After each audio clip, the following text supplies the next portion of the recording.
I'm Stephanie Oden. Welcome to the Quiet Impact Podcast. And this is where we nurture, inspire, equip, ignite, and empower introvert leaders and business owners just like you who are making waves quietly and with impact. And I am thrilled to be able to bring to you another one of our Spotlight Achiever guest interviews. I like to bring people in front of you that will help you move to the next level of success, whether it's building your leadership skills, embracing who you are as you move to the next level, and growing as a business owner and entrepreneur.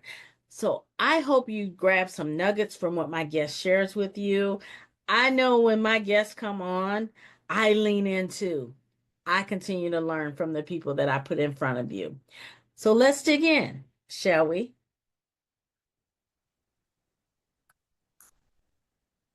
Welcome to the Quiet Impact Podcast, where we nurture the journey of introverts who desire to achieve greater levels of influence, income, and impact. The go-to podcast for introvert achievers just like you, seeking purpose-driven growth. I am your host, Stephanie Oden. Have you ever desired to have a mentor whisper success secrets into your ear? One with firsthand experience as a six-figure corporate leader, expertise in entrepreneurship, and is an introvert?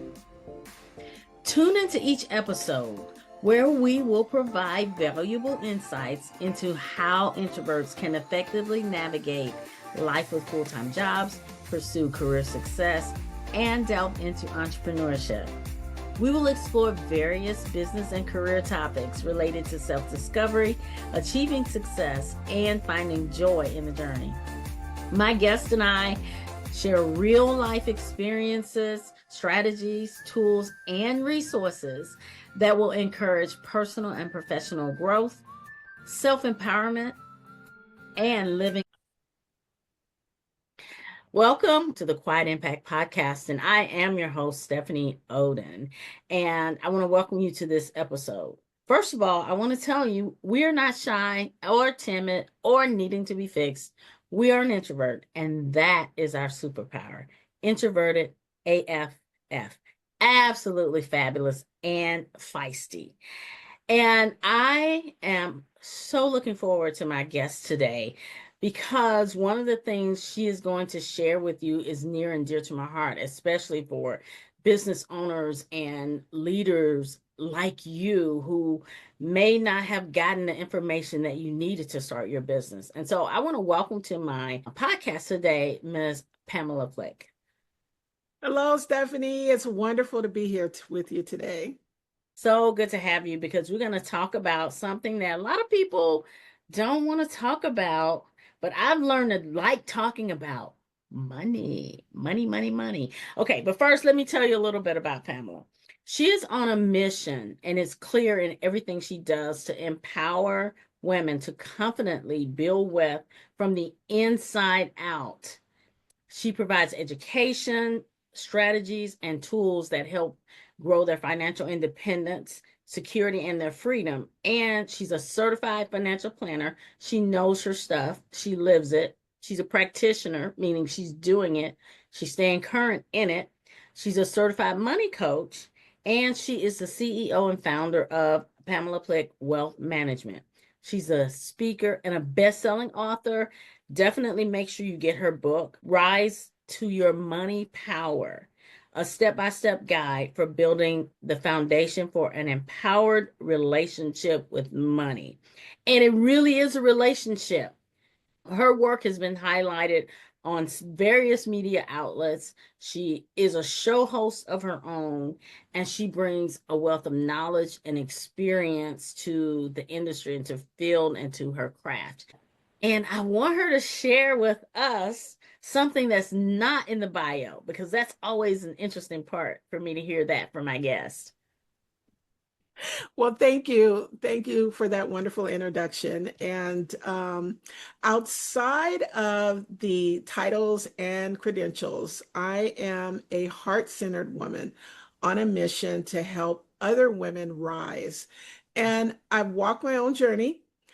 a financial transformation, and I bring not only my expertise, but also my lived experience to every conversation. And I believe that true wealth goes far beyond money. It's about alignment, impact, peace of mind, and legacy. And I value authenticity, deep connection, and creating a safe space where women feel seen and empowered to take control of their financial futures.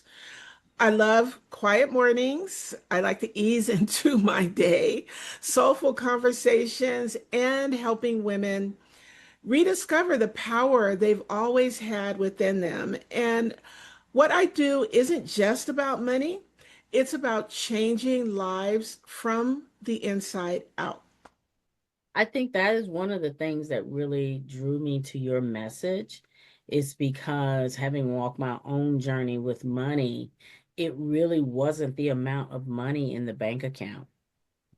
It was the what I saw in my mental space of what I was worthy of, all of those things. And I think that's one of the things that really drew me to you. So share with our guests a little bit about what led you to be where you are and to serve who you serve. Sure. My money story, or actually the catalyst, I think that propelled me onto this journey, was actually my divorce. Now, that happened many years ago. And when my son Frank was only 2 years old, my husband and I separated and ultimately decided to divorce. Now, although I had just taken on an entry level, wonderful entry level position in banking and finance, I was still struggling to make ends meet. I found myself not only in a scary place, but also angry and resentful because I had never planned on being the sole provider for my son and myself.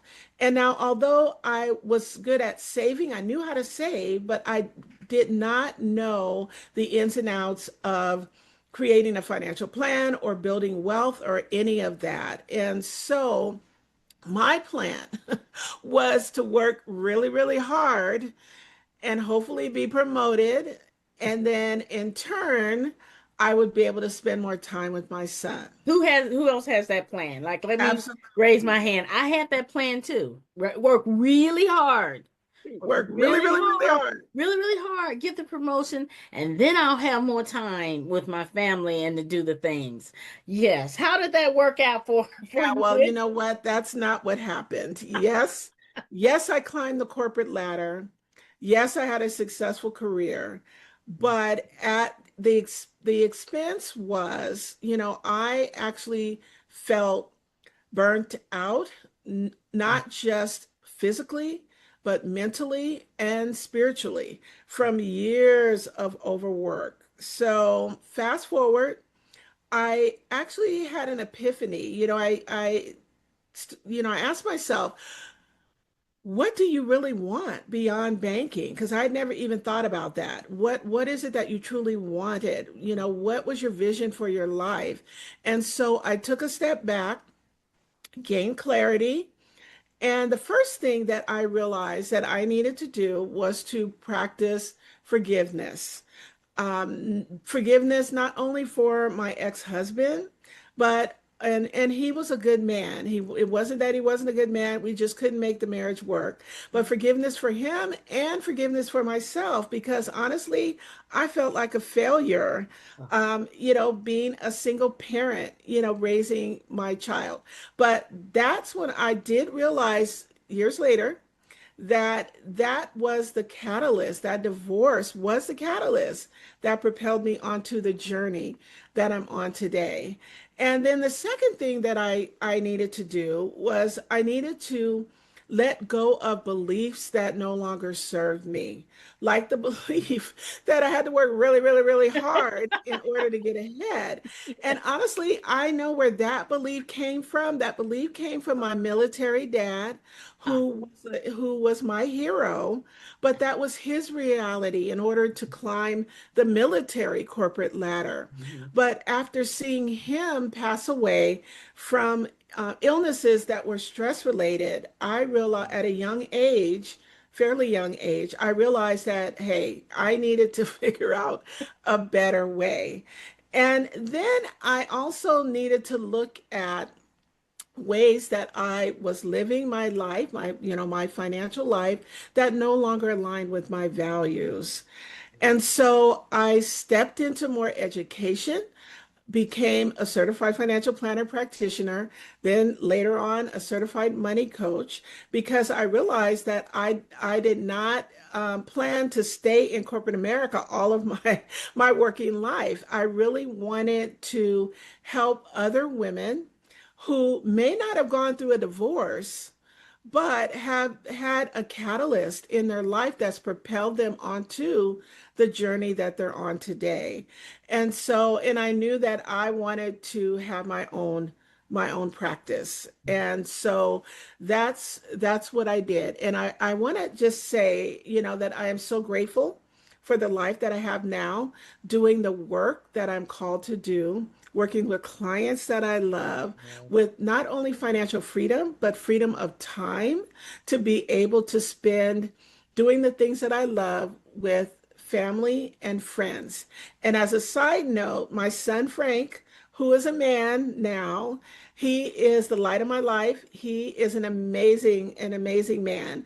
And as a bonus, I have a beautiful daughter-in-law as Oh, well. nice. So, Very, so very grateful. nice. That's what it's about. And I absolutely can relate to your story. And I know a lot of the listeners can as well, because, people that tune in typically are achievers. And that's what we've heard. Work hard, get the promotion, have the money, you'll have more time, but you won't. You won't always be recognized. And what I love about what you said is, even though that might have been our past, we can take that and and that can become a catalyst for where we want to go. Now, when we talk about money, Mhm. some people don't like talking about money. Is that related to core values that you see, or what do you typically see with some of your clients when they just don't want to talk about it? What do you think about that? Yes, it's interesting that there are three aspects of money, or three pillars of money, that we want to address in order to have a good relationship with money. It's the spiritual, the emotional, and the practical. Wow. And also, what's interesting is we don't realize that our money beliefs are imprinted upon us as children. Oh, Usually, yes, usually by our caregivers, whoever raised us, whether it was our parents or maybe grandparents. okay. So thinking about, how was money talked about in your household? Was it talked about? Was it a taboo subject? Mhm. Was one parent a they're spendthrift, and the other one, kind of hoarded, Mhm. so thinking about, how was money talked about, and was there a feeling of lack, was there a feeling of prosperity in your home? Mm. So it comes from that, those what we experience as a child imprints upon us, not just from our family, but there's also cultural, right? There's Right, cultural beliefs right. as well. And it can also be religious beliefs. Mhm. So what I find, it's interesting. Usually I used to think that it was generational, like, the women from, our mother's generation, grandmother's generation, they didn't talk, but it's talk about money, but it's still today. I see that we'll talk about everything else, Everything else. everything, even personal, really personal stuff. Right. But when it Everything else. comes to money, we don't want to get vulnerable. We don't want to share.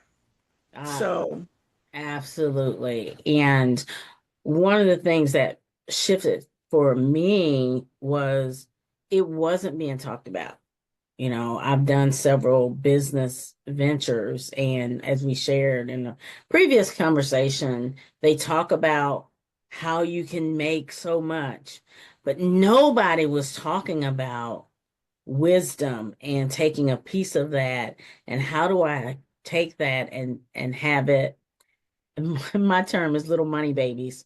How do I take the money from that experience, that opportunity, that increase? A lot of people have part-time gigs. How do mhm. I take a little piece of that and put it so that it is making little money babies and putting me in a better position, and not just make it, spend it, make it, spend it, make it, spend it. And that's something that had me wake up to say, wait a minute, we have to talk about wise money use. And it starts with me. And that's how I started on the journey uh, of my own. It had to start with me. I had to take control and learn things I didn't want to learn, because I always, and you probably see this too, depending on the all wise, all knowing person that we don't know, and we don't want to know anything, just handle it. Just handle it. Well, that doesn't always work in our favor. No, it doesn't. And there are eight, when we talk about money, there are eight money archetypes. One of the archetypes is the innocent. And I use the analogy of the ostrich with the head in the sand. I just don't want to deal with it. Let somebody else deal with it. That was And me. In transparency, that used to be me. I'm like, I yeah, just don't want to. It's too much, right? It's just too much. Now I'm like looking at everything. I'm all in it. I like that one. What are some of the others? I know you're gonna share some of those, aren't you? Some of the others. You don't have to share all eight, but maybe share okay. some of the I'm common going to ones that share. you Yeah. see. Also, there's another one, a common one, especially among women, is the victim, especially women who maybe have been divorced, Mhm. or, it's like, okay, if it hadn't been for my divorce, I would be better off Oh financially, wow. or my parents never talked to me about money, Oh wow. blaming outside Wow. sources for your Wow. financial situation. Wow. That's good. And another big one, these three are the most common that I see in women, the innocent, the victim, and then also the martyr.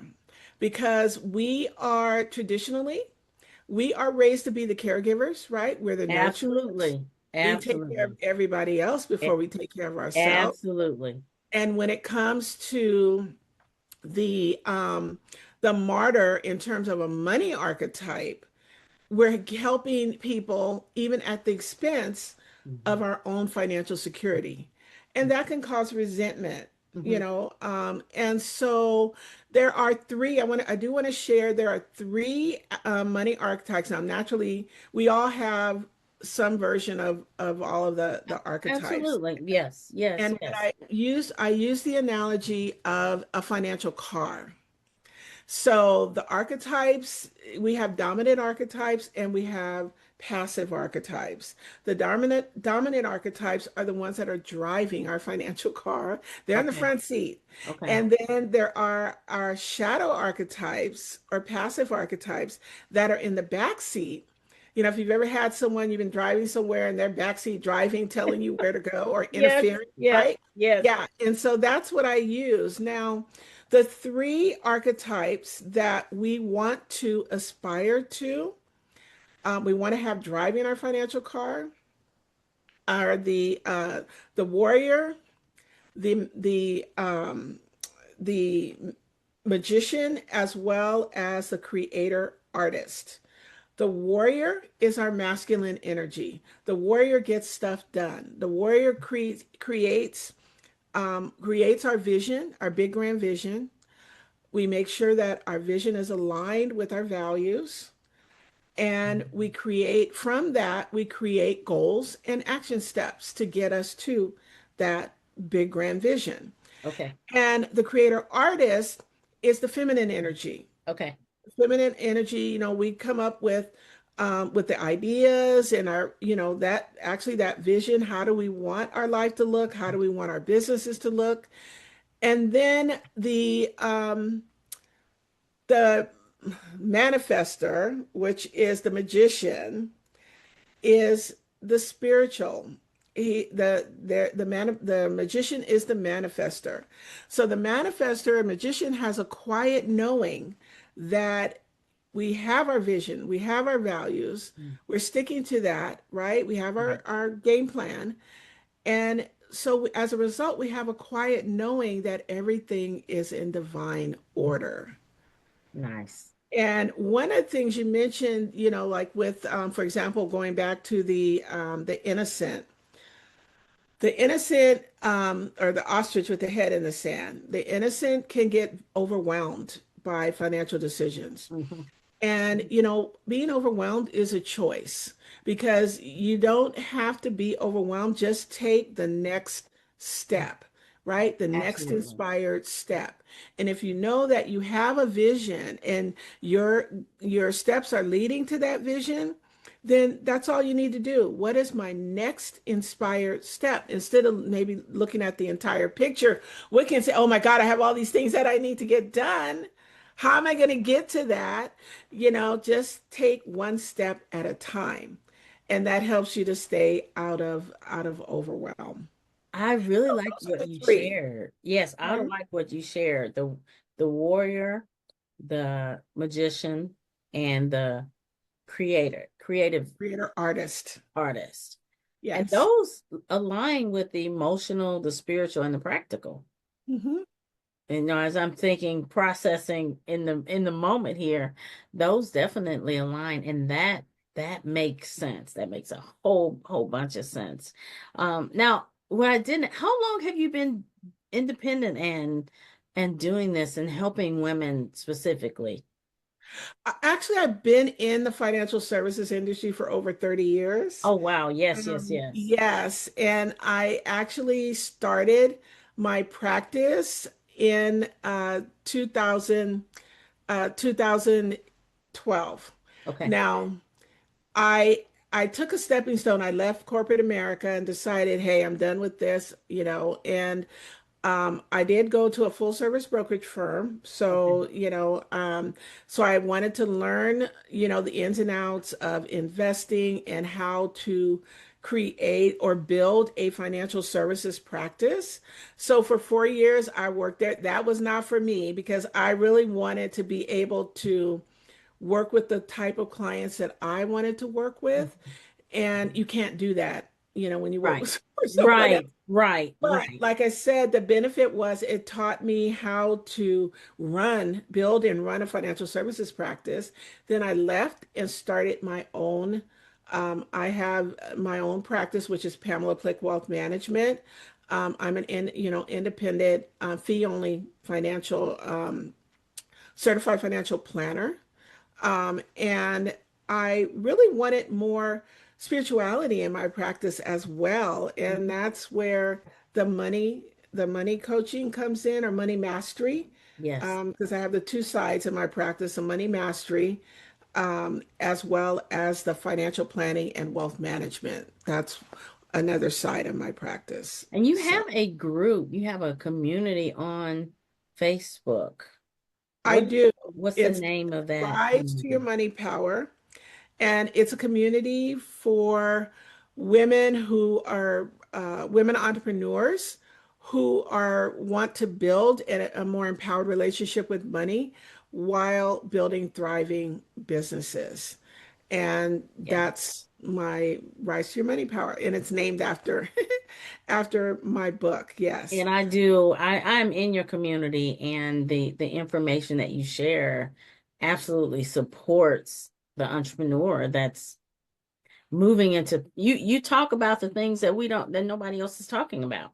How to be an entrepreneur and how to make your money work, how your mindset needs to transform. You're actually talking about that in your community. So I definitely encourage the listeners to make sure they get plugged into that community.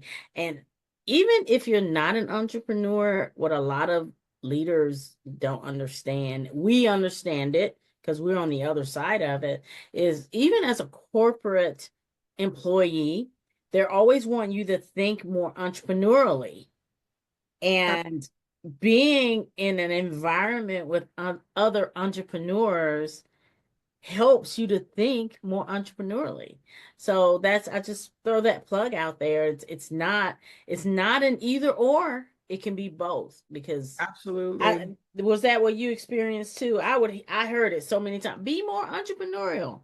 Well, where am I getting that from? Right. And how do you know how to do that? And Right. how do you know how to Where do do you that? learn that from? I So think it was a trick though. I think it was a trick. They didn't want us to know it. But anyway, I digress. I want to mention one other thing too, because I love working with women entrepreneurs, as also professional women Mhm. who are ignited by purpose.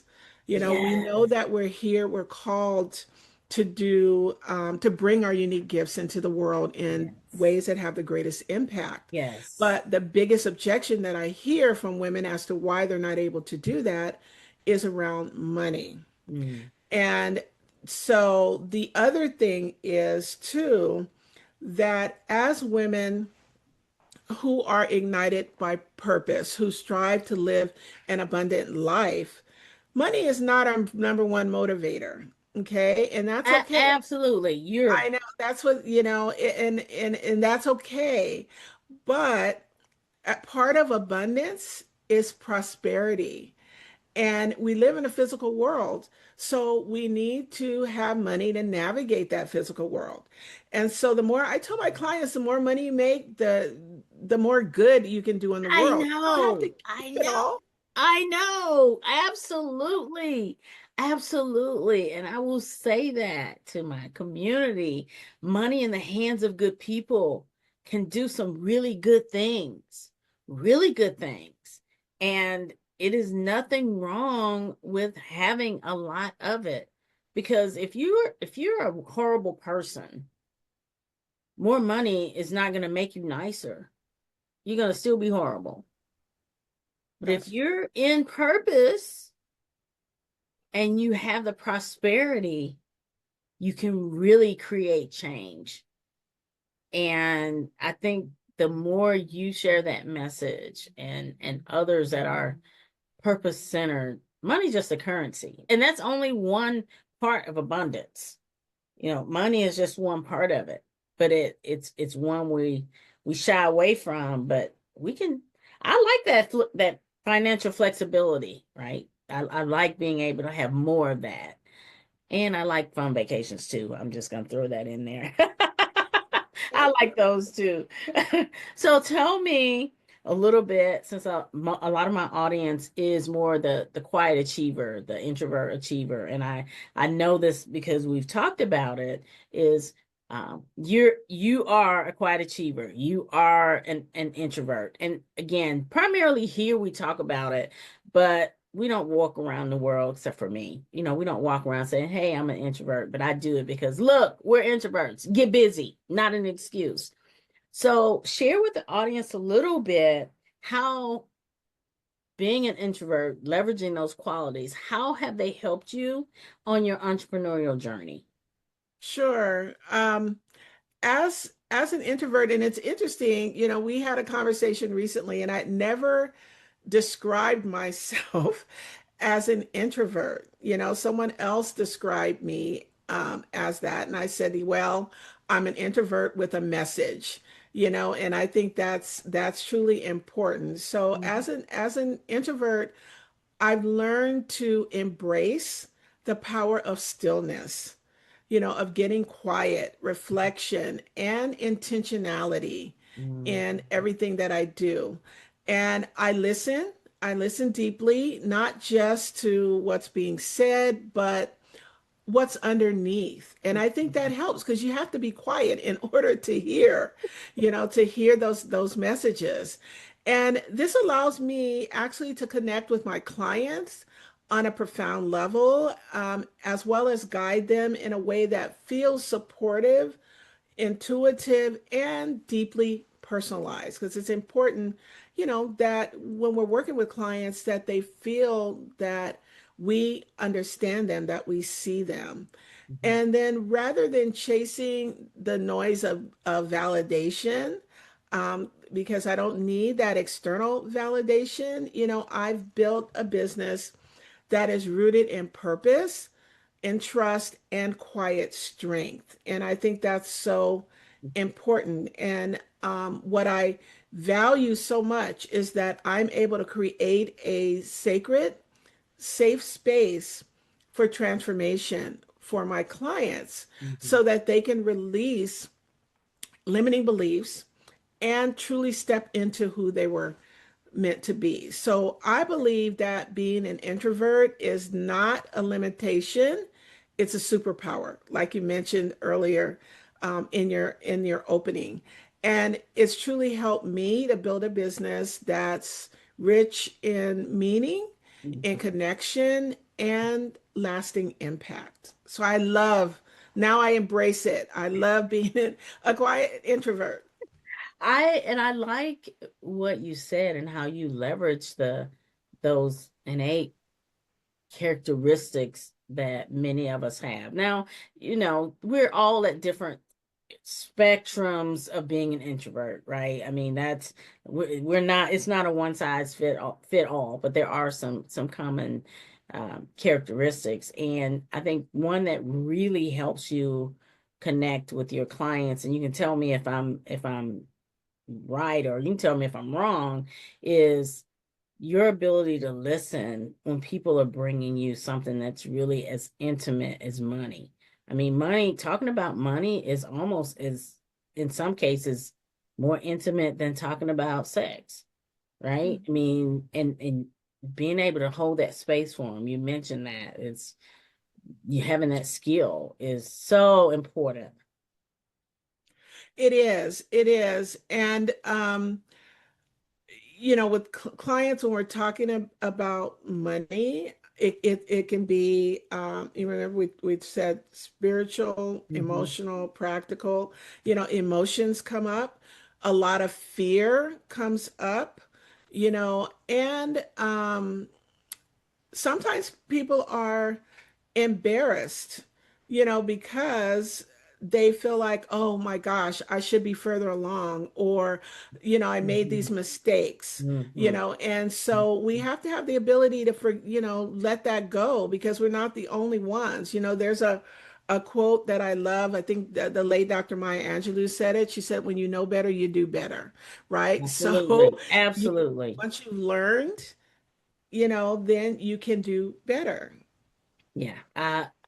Absolutely, because I would agree, even in my case, that was one of the things that I had to get over was I should have known better. I should have done better with my resources. Oh, I wasted so much money. I mean, I had to get past that Mhm. feeling of all of the thing.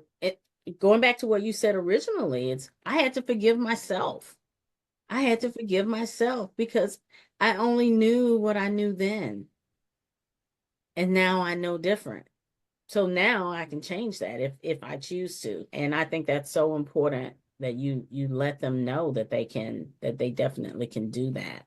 So Absolutely. if you were to leave the audience with three things, don't give them all the stuff because I really want them to get in touch with you. But what would be three things that you could leave them with to help them maybe take that first step? The first step is to understand your current relationship with money, to identify what beliefs maybe that are showing up, Mm. that you inherited from childhood, Mhm. that are showing up in how you manage your money today, whether it's in your personal life or in your business. Okay, that's the first Okay. thing. Okay. Understand your current relationship with money. And then once you understand where you are, then I want to say The second thing is to identify where those beliefs came from. Because the good news is money beliefs are generational. They're not yours. You just inherited them. Mm-hmm. You can change them. Okay. Mm-hmm. So understand your current relationship with money. What decisions are you making that no longer serve you? Identify where did those beliefs come from? And then the third thing is to take inspired action. Whatever that next step is for you, you want to take that step.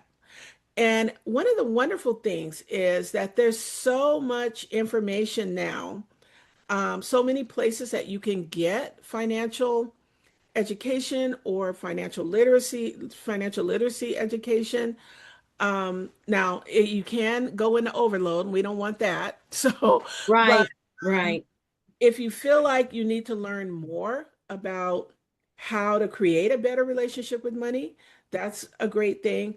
Or if you maybe you have a good relationship with money, but maybe you're looking at, I need to learn how to invest. There's opportunity. So whatever that next inspired step Oh, is for you, take that step. that is good. That is good. Understand your current relationship, understand where it came from, and then take inspired action for the next step. Don't try to do all the things. Right. Stay focused, because once you start on this journey, you will get bombarded with information. That particular activating system will go into overload and all the things will start firing.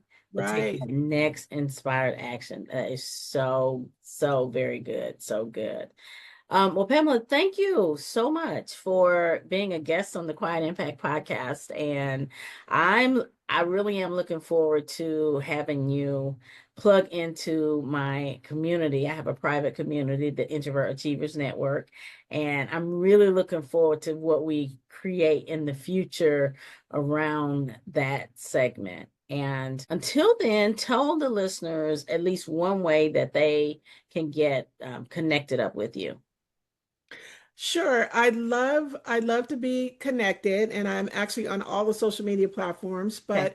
But if you're looking for a wonderful space for maybe you're an aspiring entrepreneur or a seasoned entrepreneur, my Rise to Your Money Power Facebook community is a wonderful community of purpose-driven women entrepreneurs, and I'd love to connect with you there. And it is, because I'm in there and I'm seeing it. She doesn't just talk it, she walks it, she puts it out. She consistently shows up and gives us value. So, well, thank you so much. Make sure to put your comments and your questions down in the comment area. And we look forward to hearing what you have to say, hearing what you're going to do as far as your next steps. And if you know someone that needs this, make sure you share it. That's it for this episode of the Quiet Impact Podcast. Thank you for joining us. It's been an absolute pleasure. Let me know any insights that you had from this episode. I would love to hear your takeaways. Remember to head to my website, grab a copy of the Success Pillars for Quiet Achievers. It's a resource I created for you. And join us next week. Thank you for watching, listening, and subscribing. See you next time.